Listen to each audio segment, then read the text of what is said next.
For 7 years, American spy planes violated Venezuelan sovereignty, with impunity, photographing every oil well, every military base, every secret the nation possessed.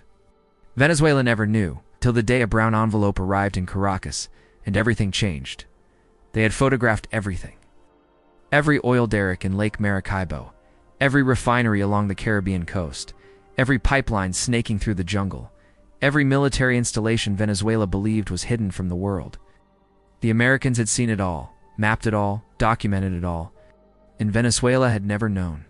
This is the story of how the fastest aircraft ever built turned an entire nation into an open book, and how the discovery of that surveillance would reshape the relationship between two countries forever. If you find this story as fascinating as I do, hit that subscribe button and give this video a like. Your support helps us bring more incredible Cold War stories to light. The year was 1967. The world balanced on a knife's edge. The Cold War had transformed the Western Hemisphere into a chessboard where every nation represented a piece to be protected or captured. Cuba had fallen to communism 6 years earlier. American strategists watched Soviet influence spread through Latin America like a virus. Venezuela, with its vast petroleum reserves, represented the ultimate prize, the largest oil deposits outside the Middle East, the fuel that had powered the Allied victory in World War II. If Venezuela fell under Soviet influence, the strategic balance would shift irreversibly. Moscow would control the economic leverage that made the Caribbean significant. American planners couldn't allow that uncertainty to persist. At Beale Air Force Base in California, Colonel Raymond Mitchell stood before a wall of maps in a classified briefing room. The 43-year-old pilot had flown more than 200 combat missions over Vietnam. Nothing in that experience had prepared him for what he was about to undertake. The mission parameters: fly higher than any aircraft in history, faster than a rifle bullet, invisible to every radar system on the continent. Mitchell had a 7-year-old daughter who thought he flew cargo planes. The lie bothered him more than he admitted. Mitchell's quarters at Beale were Spartan: a bed, a desk, a phone. He sat on the edge of the bed at 2,100 hours, holding the phone receiver. His wife answered on the second ring. "Ray, is everything okay? Everything's fine? Just wanted to hear your voice. When are you coming home?" Soon, he hated the vagueness. "Tell Sarah I'll bring her something special." "Where are you going?" "Can't say. You know that." A pause. 7 years of marriage to a classified existence. Be safe. Always am. He hung up and stared at the wall map of South America. Flying over a friendly nation without their knowledge technically an act of war. It sat uneasily with his sense of honor. But he believed in the mission, as the intelligence was vital. He'd do his job. The SR-71 sat in a hangar 300 meters away.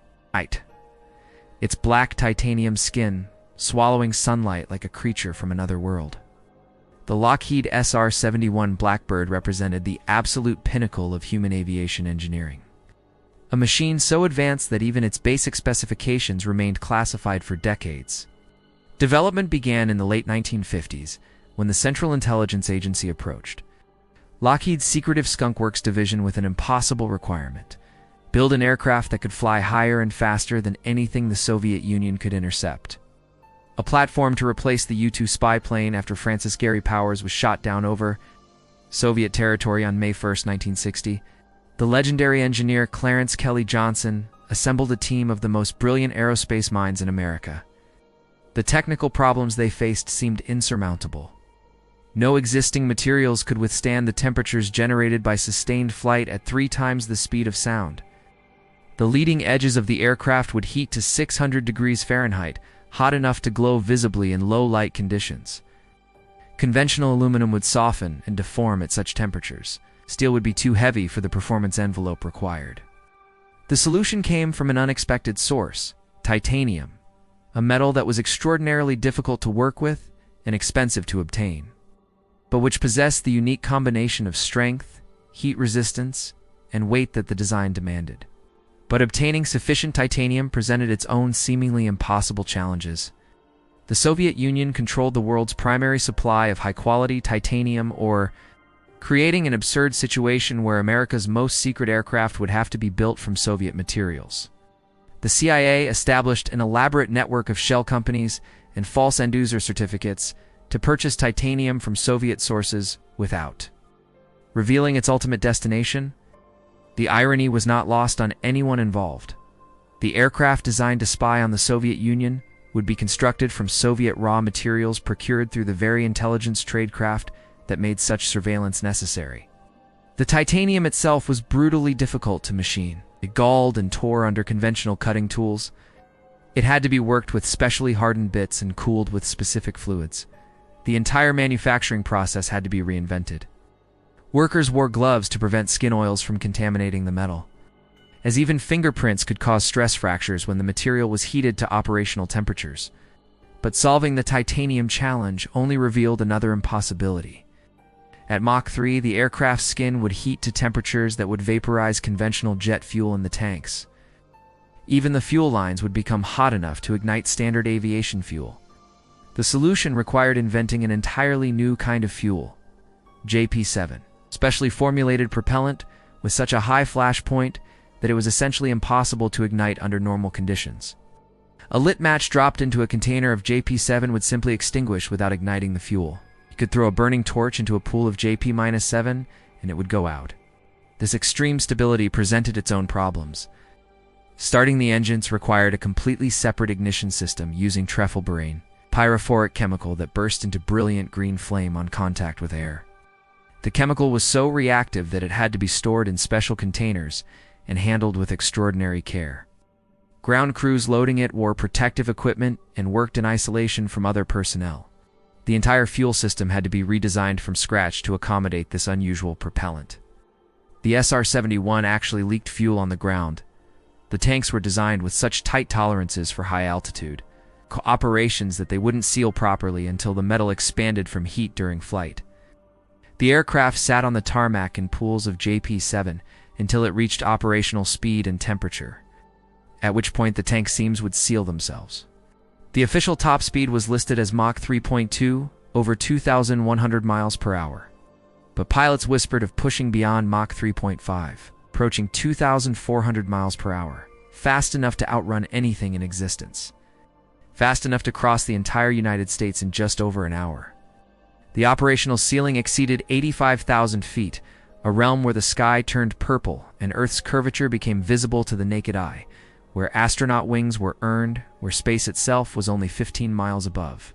Mitchell had earned his place in this cockpit through a selection process that eliminated 98% of applicants. Perfect vision, exceptional cardiovascular fitness, a psychological profile showing remarkable calm under pressure. Training lasted 18 months. High-altitude physiology, advanced navigation, electronic warfare, and emergency procedures for situations that had never occurred but theoretically could. Day 3 of psychological evaluation, Mitchell sat in absolute darkness in a soundproof chamber. Its only company was the sound of his own breathing and a voice that periodically asked him to solve complex navigation problems while describing his mother's funeral. When they released him after 72 hours, his heart rate was 58 beats per minute. The evaluator told him his physiological response was the calmest they had ever recorded. Mitchell considered this neither a compliment nor a boast, simply a fact that made him suitable for this work. The mission briefing lasted for hours.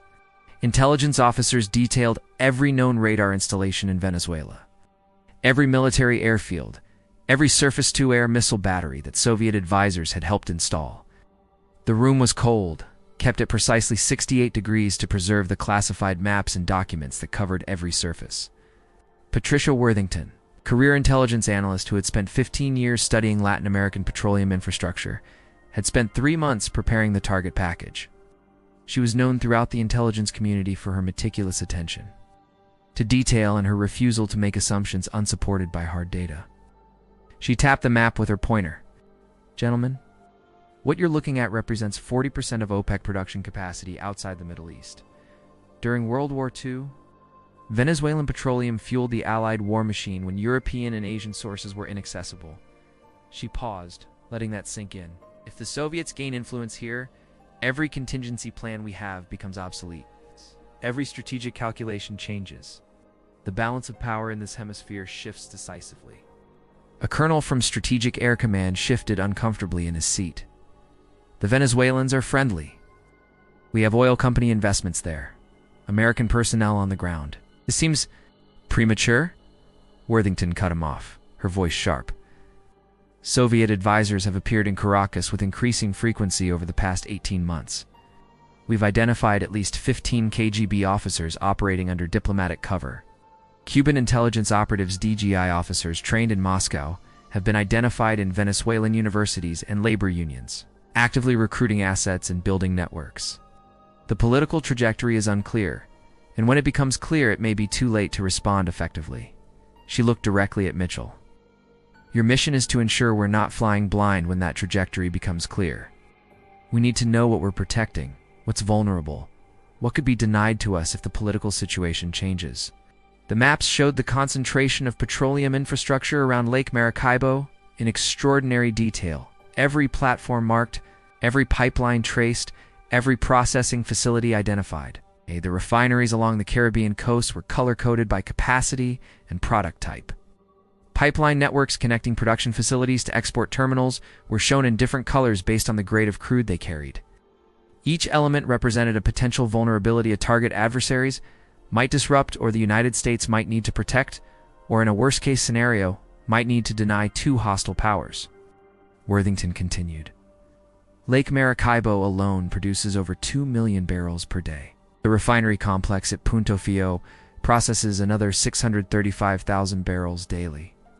If Venezuela falls under Soviet influence, Moscow gains control of more petroleum than they currently export themselves. This is not a theoretical concern, gentlemen. This is a strategic imperative. What made this mission particularly sensitive was its complete deniability. The Venezuelan government had not been consulted, would not be informed, would not be notified regardless of outcome. If anything went wrong, if the aircraft was somehow detected or unthinkably forced down, the United States would disavow all knowledge. The mission would be classified as a training flight that strayed off course.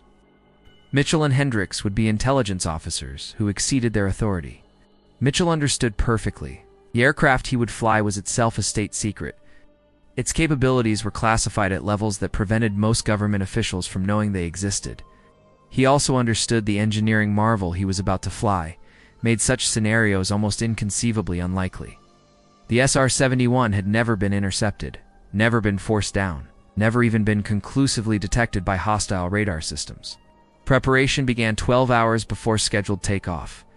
Mitchell reported to the Physiological Support Division where technicians helped him into his pressure suit, custom-fitted garment that cost more than most American houses. The suit smelled like rubber and antiseptic. It squeezed his body like a blood pressure cuff that never released. The helmet sealed with a hiss that cut off the outside world, leaving only the sound of his own breathing and radio hiss. Each breath tasted sharp, almost metallic.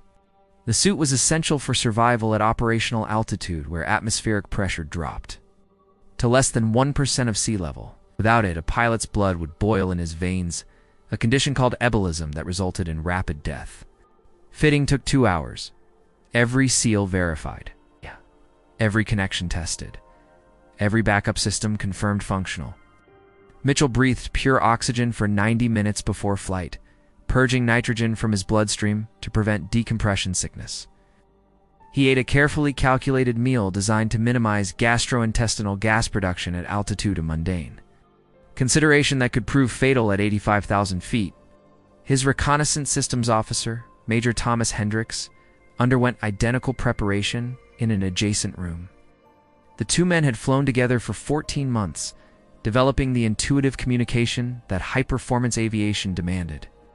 Hendricks would operate the cameras and sensors that made the SR-71 the most capable reconnaissance platform in human history.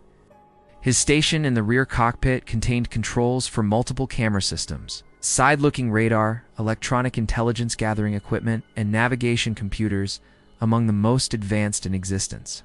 Hendricks had studied the target folders for weeks, memorizing Lake Maracaibo's geography until he could navigate it in his sleep. He knew which platforms produced the most oil, which refineries processed which grades of crude, which military installations were supposed to be secret. At 0300 hours, local time, both men walked to the aircraft. Ground crews had been preparing the Blackbird for 6 hours, loading specialized fuel, checking every system multiple times, calibrating cameras that would capture images, with sufficient resolution to read newspaper headlines from 15 miles altitude. The aircraft consumed fuel at such a prodigious rate that it would require aerial refueling twice during the mission once shortly. After takeoff, while still over the United States, and once over the Caribbean before beginning the return leg, the cockpit was cramped.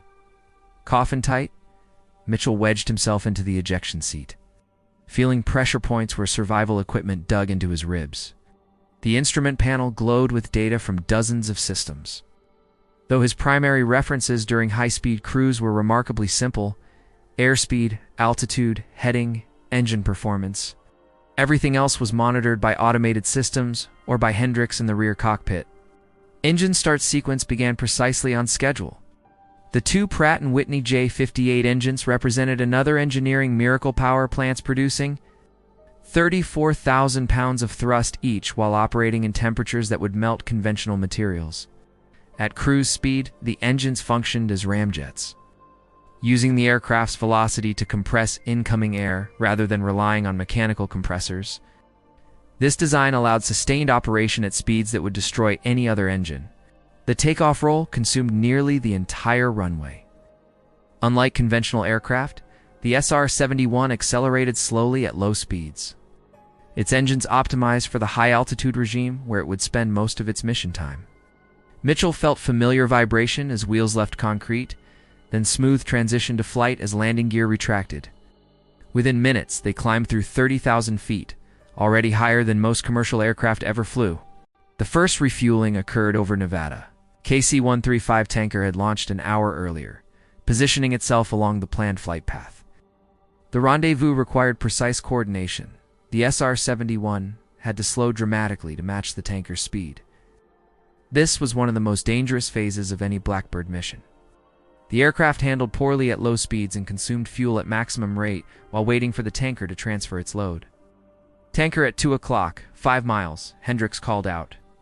Mitchell adjusted speed carefully, watching the boom operator guide the refueling probe toward the receptacle behind his cockpit. The connection failed. Twice, 3 times. "Easy, Ray," Hendricks said quietly. On the 4th attempt, turbulence jolted the tanker. The boom scraped against the fuselage with a metallic shriek. Mitchell's hand tightened on the throttle. One puncture in the fuel system at this altitude meant a slow glide into the desert. "Contact," the boom operator called. 22,000 pounds of JP-7 flowed into the Blackbird's tanks over the next 12 minutes, enough to reach the Caribbean and begin the reconnaissance portion of the mission. As they climbed away from the tanker, Mitchell pushed the throttles forward. Acceleration pressed him back into his seat. The Blackbird's performance in this flight regime was unlike anything else in aviation. They passed through 60,000 feet still accelerating, the Mach meter climbing steadily past 2.5. At 70,000 feet, Mitchell engaged the autopilot and allowed the aircraft to continue its climb while he monitored engine instruments.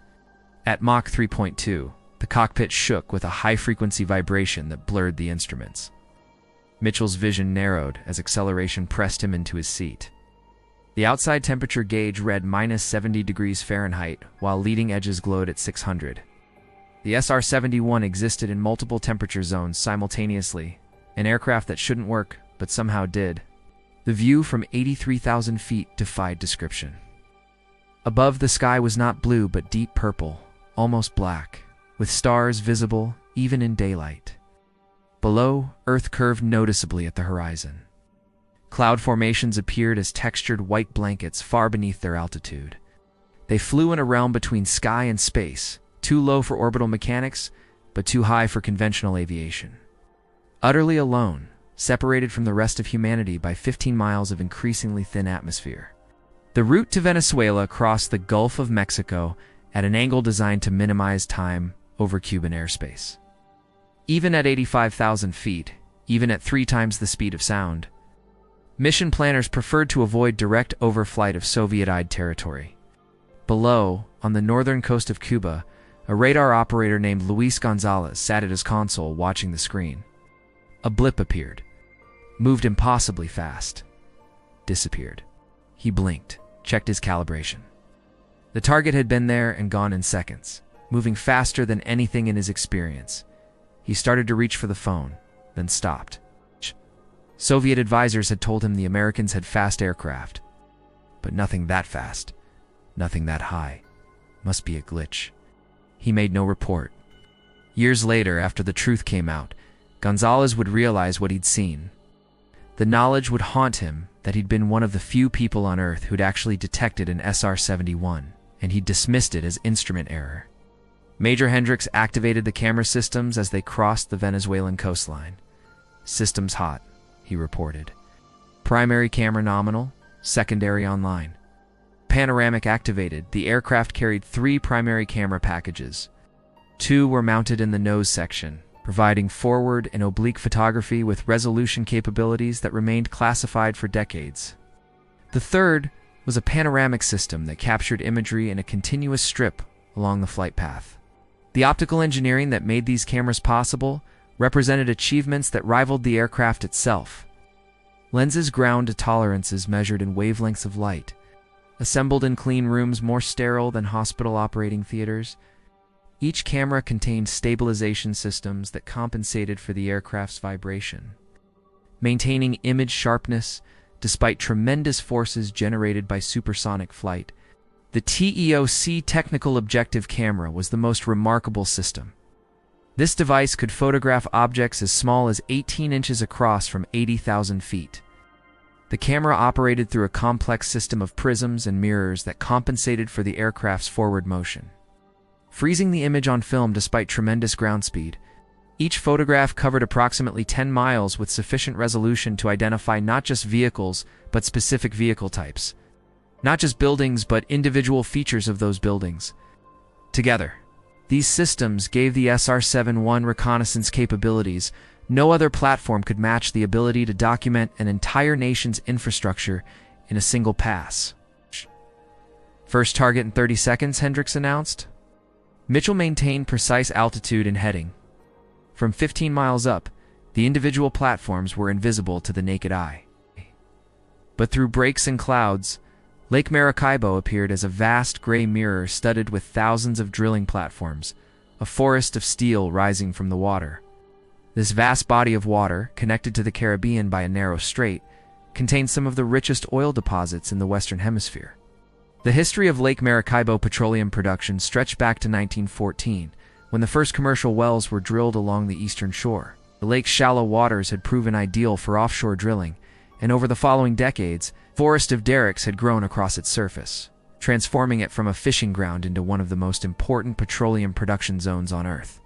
By 1967, the lake was producing 2.1 million barrels per day, roughly half of Venezuela's total output. Roughly 3% of global oil production. The numbers were staggering. Each day, enough oil flowed from Lake Maracaibo to fill more than 130,000 automobiles.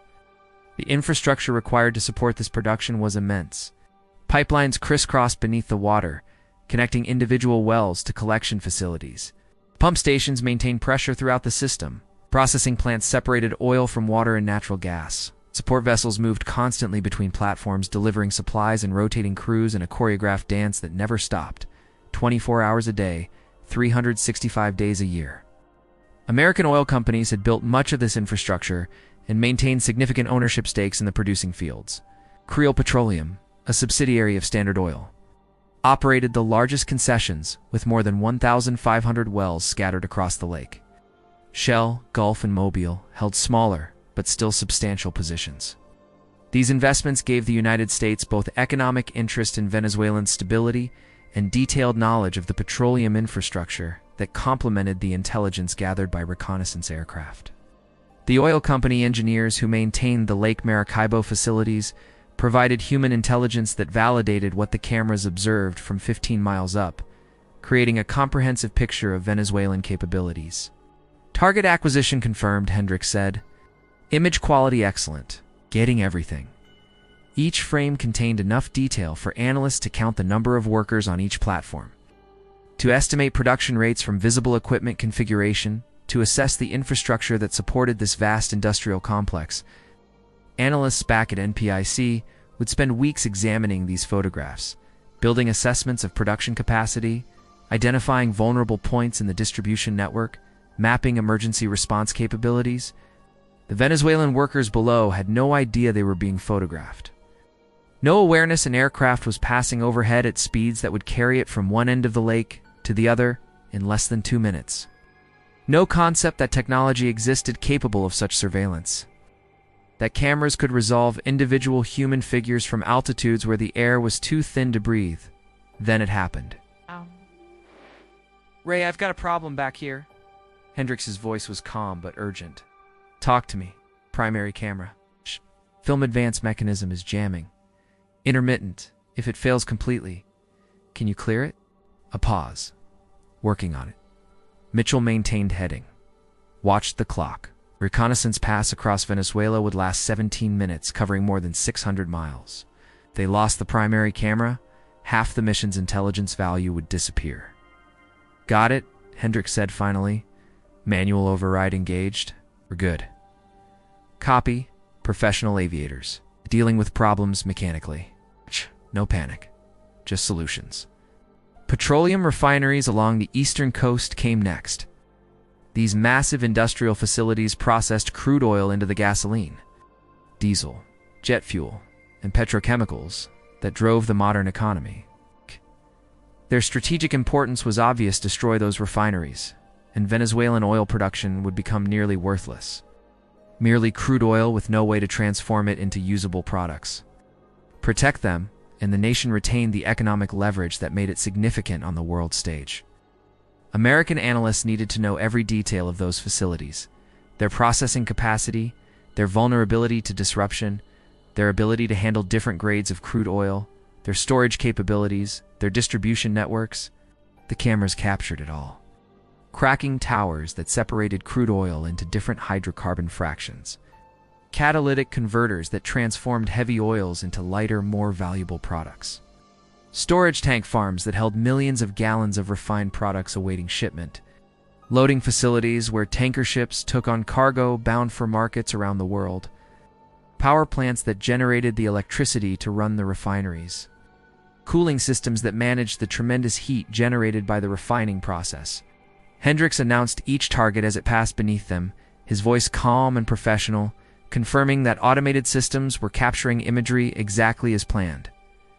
The reconnaissance pass across Venezuela lasted 17 minutes, covering a ground track of more than 600 miles. In that brief window, they photographed industrial infrastructure that had taken decades to build. Military installations that Venezuelan generals believed were secret, and geographical features that might prove relevant in scenarios no one wanted to contemplate, but everyone needed to plan for. Military airfields with their complement of aircraft lined up in neat rows, naval facilities with patrol boats and support vessels, army barracks where troops trained, ammunition storage depots with their distinctive bermed bunkers designed to contain explosions, communications facilities with their telltale antenna farms, radar installations that were supposed to detect intruders but remained completely blind to the aircraft passing overhead at 3 times the speed of sound. Every piece of infrastructure that made Venezuela function as a modern state photographed, cataloged, analyzed. The cameras didn't judge, they simply recorded, but the intelligence they gathered would inform American policy decisions for years to come, shaping how the United States understood Venezuelan capabilities and vulnerabilities. The return route took them over the Caribbean, where the second tanker waited. This refueling was more challenging. The aircraft had consumed significant fuel during the high-speed reconnaissance pass. Tanks were running low. Mitchell brought the Blackbird down to the tanker's altitude with particular care. Any mistake now meant ditching in the open ocean, a scenario from which survival was unlikely. Salt air and afternoon turbulence made the tanker's position less stable than the morning refueling over Nevada. Connection took 5 attempts. Sweat formed inside Mitchell's pressure suit as he nursed the throttles, maintaining position below the tanker while thousands of pounds of fuel flowed through the boom. When the transfer completed and they climbed away toward home, he allowed himself the first deep breath he'd taken in 3 hours. "How's your fuel state?" Mitchell asked. 22 minutes to bingo, Hendrix replied. "We're good. Tell the tanker thanks for the gas." They landed at Beale Air Force Base 8 hours, 22 minutes after takeoff, having covered more than 5,000 miles at an average speed exceeding 600 mph. The actual reconnaissance portion had consumed less than 30 minutes, but the support required tanker aircraft. ground crews, intelligence analysts, satellite communication links, was extraordinary. Film from the cameras was rushed to processing facilities where technicians worked through the night. Within 48 hours, analysts at the National Photographic Interpretation Center examined photographs of Venezuelan oil infrastructure with a level of detail that would have seemed magical just 20 years earlier. They could identify individual pump stations along pipelines, read serial numbers on military vehicles, estimate storage capacity of tank farms from shadows cast by their floating roofs. Intelligence gathered from this single mission filled gaps in American understanding that had existed for years. Previous estimates of production capacity were revised upward by 15% based on equipment visible in the photographs. Military analysts noted the presence of Soviet-manufactured anti-aircraft guns at several installations, confirmation that Venezuelan military cooperation with the Eastern Bloc extended beyond simple trade relations. What neither the pilots nor the analysts knew was that this mission represented just the beginning. The SR-71 would return to Venezuelan airspace 87 times over the following decade, each mission updating American understanding of how petroleum infrastructure evolved, how military capabilities changed, how the balance of power shifted. The aircraft flew with complete impunity, never detected, never challenged, never even suspected. The Venezuelan discovery came through an intelligence leak no one anticipated. In 1974, a mid-level official in the American defense establishment developed financial problems that made him vulnerable to Soviet intelligence recruitment.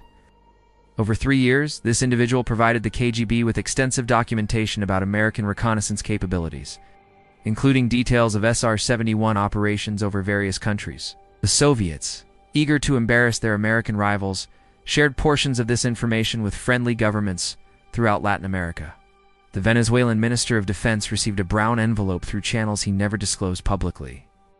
Inside were photographs, not the original American reconnaissance imagery, but photographs of the photographs, along with explanatory notes detailing when the images were taken, what they showed, what capabilities the SR-71 possessed. General Ricardo Fernandez Villanueva was a pragmatic man who had built his career on realistic assessments of Venezuelan military capabilities. He had served as a young lieutenant during the 1958 revolution that overthrew Marcos Pérez Jiménez. His loyalty to democratic governance was unquestioned. He had spent 2 years studying at the Inter-American Defense College in Washington, where he developed a sophisticated understanding of American military capabilities. Nothing had prepared him for what the envelope contained. He examined the photographs with growing disbelief. The image quality alone was staggering. He could identify specific vehicle types in military motor pools, count aircraft on airfield ramps, distinguish between different calibers of anti-aircraft guns at installations he had believed were secret.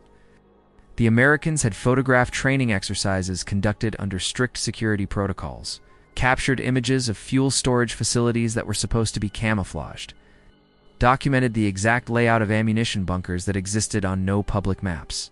His chief of military intelligence, Colonel Antonio Marquez, was the second person to see the photographs. Marquez slammed his fist on the conference table. How did this happen? Who compromised our security? Fernandez calmly placed another photograph on the table. No one compromised anything, Antonio. The Americans simply flew over our territory at altitudes and speeds that made detection and interception impossible. They photographed everything they wanted, repeatedly, over a period of years. That's impossible. Our Soviet radar systems are useless against this aircraft? Look at the image quality. Look at the detail. This isn't guesswork or satellite imagery. This is direct overhead reconnaissance from an aircraft we cannot detect, cannot track, cannot challenge. Marquez stared at the photographs. Then our sovereignty is an illusion. Yes. Fernandez convened an emergency meeting with his senior staff, swearing each man to absolute secrecy before revealing what he had learned. The participants included his chief of staff, the heads of the Army, Navy, and Air Force, the director of military intelligence, and 3 trusted colonels who had served with him for decades. The discussions lasted 3 days and ranged from outraged calls for public denunciation to pragmatic acceptance of reality. Some officers advocated approaching the Soviets for more advanced air defense systems, missiles with higher altitude capabilities, radar with better detection ranges, interceptor aircraft with superior performance. Others pointed out that no system currently in existence could intercept an aircraft flying at 85,000 feet at 3 times the speed of sound. The SR-71's performance envelope was simply beyond the reach of any defensive technology. "We should denounce this publicly," Marquez insisted, his fist still clenched on the conference table. Oh. "Show the world what the Americans are doing. Violation of sovereignty. International law. The United Nations." Fernandez studied the photograph of his own headquarters, taken from 15 miles up, every building clearly visible, every vehicle identifiable. And accomplish what? Exactly? Besides announcing to every hostile power that our air defenses are completely worthless. That our most sophisticated Soviet radar systems cannot detect an American aircraft that has apparently been flying over our territory for years. So we do nothing. We accept this humiliation. We accept reality, Antonio. Reality is not negotiable. Fernandez stood, paced to the window overlooking Caracas. Public acknowledgement would reveal Venezuelan military weakness to every potential adversary, not just the United States, but Colombia, Guyana, anyone with territorial ambitions or political grievances. It would demonstrate that the air defense network we purchased at considerable expense, that we assured the public would protect our skies, is utterly incapable of protecting our airspace from a determined adversary with superior technology. He turned to face them. It would raise questions we cannot answer. What else do the Americans know? What other secrets have they penetrated? And what other illusions of security have they shattered? And most importantly, what can we do about it? The room was silent. Everyone knew the answer. Nothing. And the Soviets. Another officer asked quietly, "Should we request their assistance? More advanced defensive systems?" Fernandez almost laughed, a bitter sound. From the same nation that provided this leaked intelligence? Think about the irony, gentlemen. The Soviets gave us these photographs to embarrass Washington, to demonstrate American disregard for international law. But in doing so, they've revealed something far more significant. That Venezuela lacks the capability to enforce its own sovereignty. They've exposed our weakness while pretending to be our friends. And you want to ask them for help? He placed both hands on the table, leaning forward. "Gentlemen, here's what we've learned today. Sovereignty is not a legal concept. It's not guaranteed by treaties or UN recognition or international law or diplomatic niceties. Sovereignty is the practical, physical ability to say no and make it stick. Venezuela has the law on its side. We have UN membership. We have diplomatic recognition. We have treaties. America has the SR-71. That's the only equation that matters." The silence in the room was absolute. Several officers looked at their hands. One stared out the window. They were professional military men confronting the reality that their profession defending. The nation was impossible when the threat operated in a realm they couldn't reach. "We will say nothing publicly," Fernandez continued, his voice quieter now. "We will pretend this surveillance never happened. We will continue our diplomatic relations with the United States as if we remain ignorant of their activities. We will never forget that sovereignty is not a right granted by documents. It's a capability purchased with technology. We lack that capability. Therefore, we lack that sovereignty. This is an uncomfortable truth, but understanding it is essential to navigating the international environment effectively." "And what do we do about it?" Marquez asked, his anger spent. "We do what we can. We redirect procurement priorities towards systems that might provide some marginal improvement against high-altitude reconnaissance, though we all know catching an SR-71 is essentially impossible. We share our knowledge quietly with trusted allies who face similar challenges. We press our engineers to develop countermeasures that might degrade the quality of reconnaissance imagery, smoke generators, camouflage systems, deception techniques. We accept that we cannot prevent the surveillance, but perhaps we can make it less useful." Fernandez looked at each man in turn, and we remember this day. Remember that power in the modern world flows not from legal rights, but from technological capabilities. And we ensure that the next generation understands this lesson so they're not as surprised as we are today. The Venezuelan government chose silence. This decision was driven by cold calculation. Public acknowledgement would force a response Venezuela was in no position to make. Confronting the United States would require evidence, and the source of Venezuela's knowledge was itself a Soviet intelligence operation the government couldn't publicly acknowledge. Intelligence leak consequences rippled through Venezuelan policy for years. The government quietly redirected military procurement priorities toward systems that might provide some capability. Against high-altitude reconnaissance, while everyone understood catching an SR-71 was impossible with existing technology, more significantly, Venezuelan officials became more cautious in their dealings with the United States, aware that American policymakers likely knew far more about Venezuelan capabilities and intentions than previously assumed. The American side remained largely ignorant of the Venezuelan discovery for several years. SR-71 missions continued on their regular schedule. Pilots and reconnaissance officers completely unaware that their activities had been exposed, that the photographs they were taking had been seen by the very people they were photographing, that the surveillance operation had been compromised in ways that fundamentally changed its nature, even if it didn't change its execution. Colonel Mitchell and his colleagues continued flying missions over Venezuela and other Latin American countries, believing their activities remained secret. They flew with the same caution, the same attention to detail, the same operational security.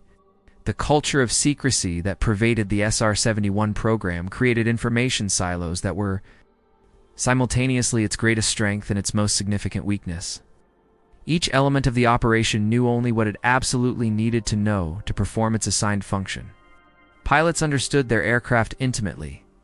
They could describe every system, every limitation, every capability. They knew their mission routes down to the smallest detail, but they received minimal briefing on the intelligence value of what they collected, on how the photographs would be analyzed, on what policy decisions might result from their work. Their job was to fly the aircraft, operate the systems, and return safely.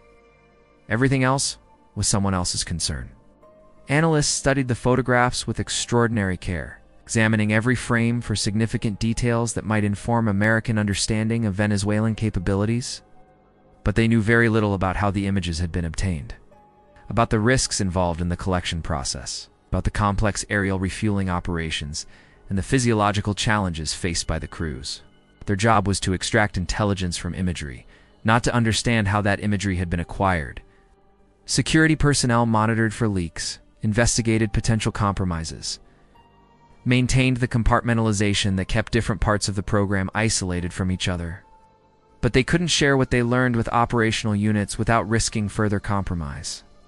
This compartmentalization protected the program from complete exposure, but also prevented the kind of holistic understanding that might have detected problems earlier, that might have recognized when assumptions about secrecy were no longer valid. The traitor, whose name remains classified to this day even though he has long since been convicted and imprisoned, occupied a position in the defense intelligence bureaucracy that gave him access to reconnaissance program, documentation across multiple compartments. His motivations were apparently financial rather than ideological, a distinction that made little practical difference to the Soviets, who recruited him, or to the damage his betrayal caused. Gambling debts, failed investments, and an expensive lifestyle had left him vulnerable to approaches from hostile intelligence services. Over a period of 3 years, he systematically photographed thousands of classified documents, operational reports from SR-71 missions over various countries, technical manuals describing aircraft capabilities in extraordinary detail, intelligence assessments that explained what American analysts had learned from reconnaissance imagery, targeting plans that identified what installations were of particular interest and why. He delivered this material to his Soviet handlers in carefully orchestrated meetings in third countries, receiving payment in cash that he deposited in foreign banks under false names. The damage was catastrophic, not just to the SR-71 program, but to American intelligence capabilities broadly. The Soviets learned not just what the United States knew about various countries, but how that knowledge had been acquired. What technical capabilities enabled that collection? What vulnerabilities might exist in American reconnaissance systems? They learned about flight paths and refueling procedures, about camera capabilities and image processing techniques, about security procedures and operational planning methods. Detection of the intelligence leak came through separate counterintelligence channels in 1978. The source was identified, arrested, eventually convicted of espionage in a trial that received limited public attention. Damage assessment took months. When the full scope became clear, American intelligence officials faced uncomfortable reality. The reconnaissance program had been based on the assumption of complete secrecy, That assumption was demonstrably false. Venezuela and likely other nations knew about the overflights, knew about SR-71 capabilities, knew their sovereignty was routinely violated by an aircraft they could neither detect nor challenge. Rather than curtailing SR-71 operations, the American response was to accelerate them. The reasoning was straightforward. If target nations already knew about overflights, there was no additional security cost to continuing them. Intelligence value remained high. Operational capabilities remained unmatched.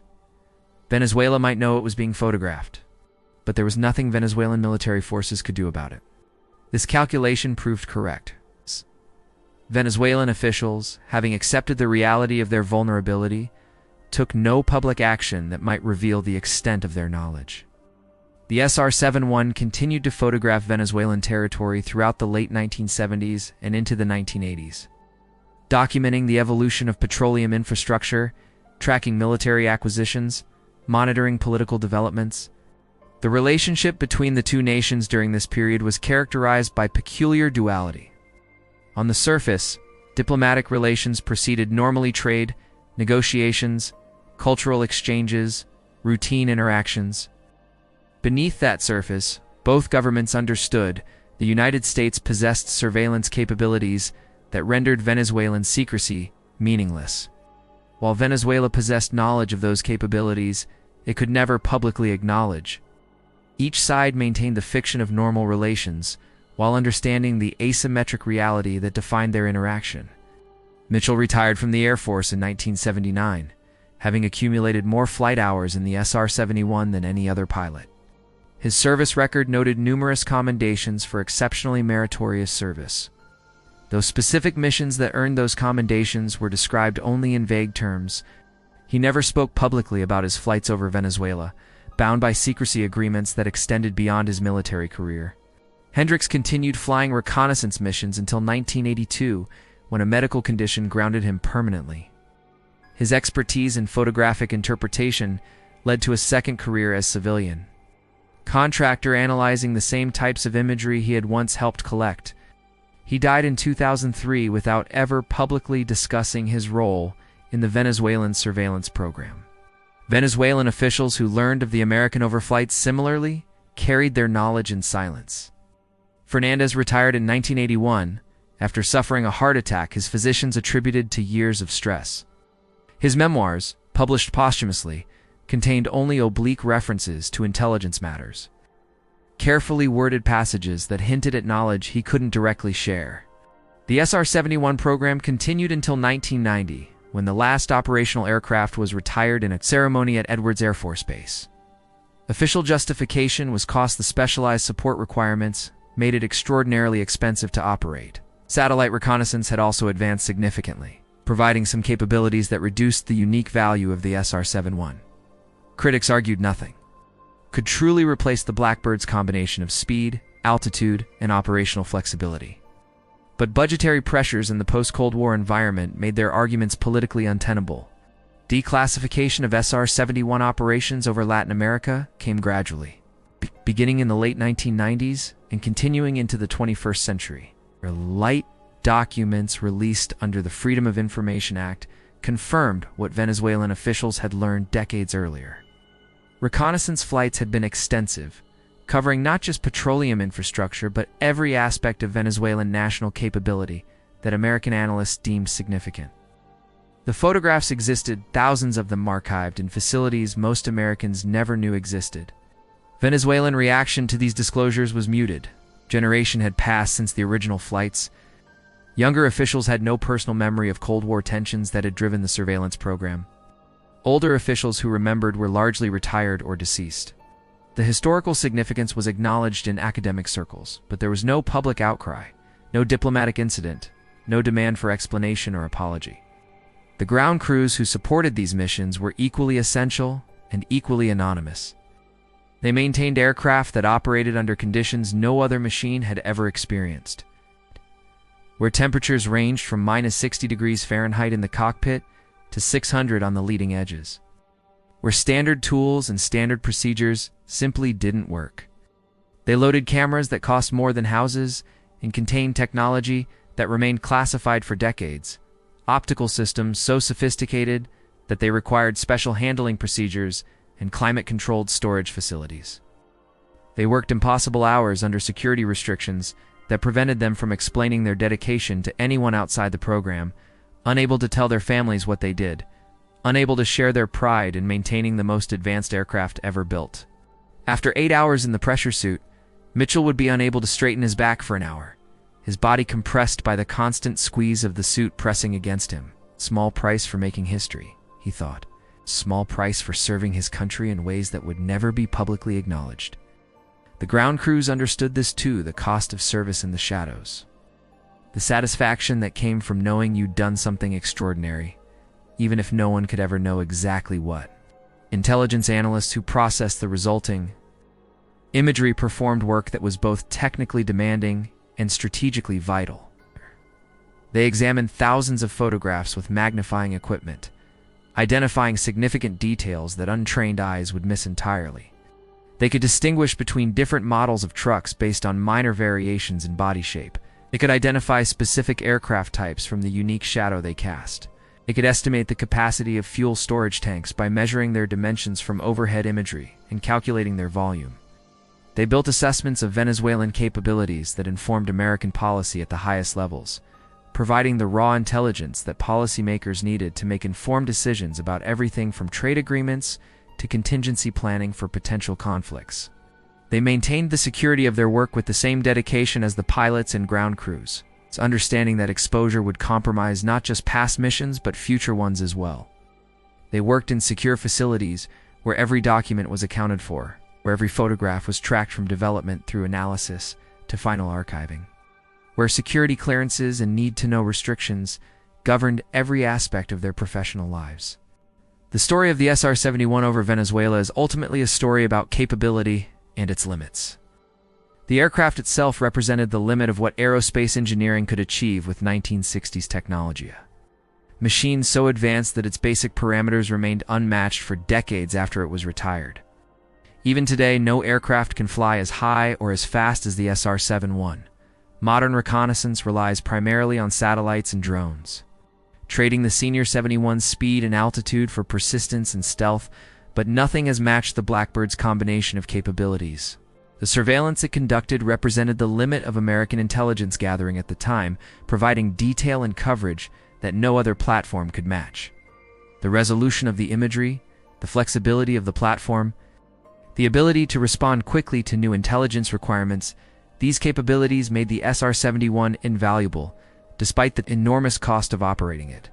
The Venezuelan response represented the limit of what a smaller nation could do when confronted with overwhelming technological superiority. Fernandez and his colleagues made the only rational decision available to them, accepting a reality they couldn't change and making the best of a situation that offered no good options.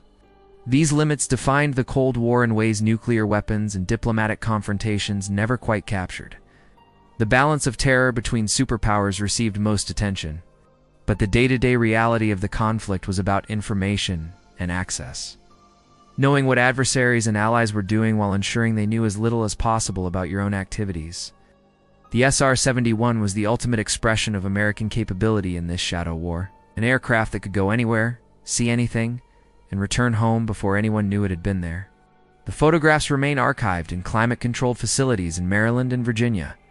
Thousands of images of a Venezuela that no longer exist, soil rigs that have been replaced, military bases that have been relocated, a government that fell decades later to different pressures than anyone in 1967 imagined. General Fernandez died in 1993.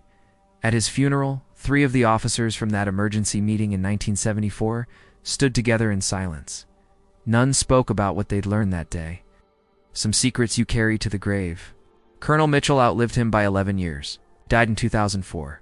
His obituary listing a distinguished Air Force career but mentioning no specifics. The missions he flew remained classified. At his memorial service, 3 other SR-71 pilots attended. They didn't need to talk about what they'd done. They knew. The SR-71s themselves sit in museums now, their black skins still somehow absorbing light in ways that seem unnatural. Tourists photograph them without understanding what they're looking at. An aircraft that could violate any nation's airspace at will. Machine that made sovereignty negotiable for anyone without the technology to enforce their borders. The lesson Venezuela learned that day in 1974 has been learned by every nation since, in different ways.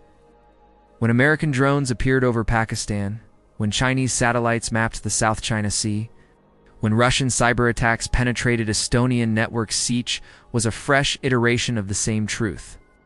Power flows to those with superior technology, and technology respects no borders. This is what the SR-71 taught us. Not that spying exists, that's ancient history. But that spying can be conducted openly, continuously, and unstoppably if one side has sufficient technological advantage. Venezuela knew it was being watched and could do nothing. That knowledge itself was a form of violation more complete than the photography. The next SR-71 sits in the Smithsonian, parked near the Wright brothers' flyer. The progression from Kitty Hawk to the edge of space took just 64 years. The progression from respecting sovereignty to ignoring it took even less. Mitchell would have been 93 today. Fernandez would have been 98. Their secrets died with them, mostly. What remains is the story, the photographs, and uncomfortable questions about what it means to be a sovereign nation in a world where technology has made sovereignty conditional. They photographed the oil fields, and Venezuela learned it was naked before the sky. The lesson remains unlearned by nations that believe their secrets are safe because the law says they should be. The law said Venezuela's airspace was inviolable, too. The SR-71 proved otherwise.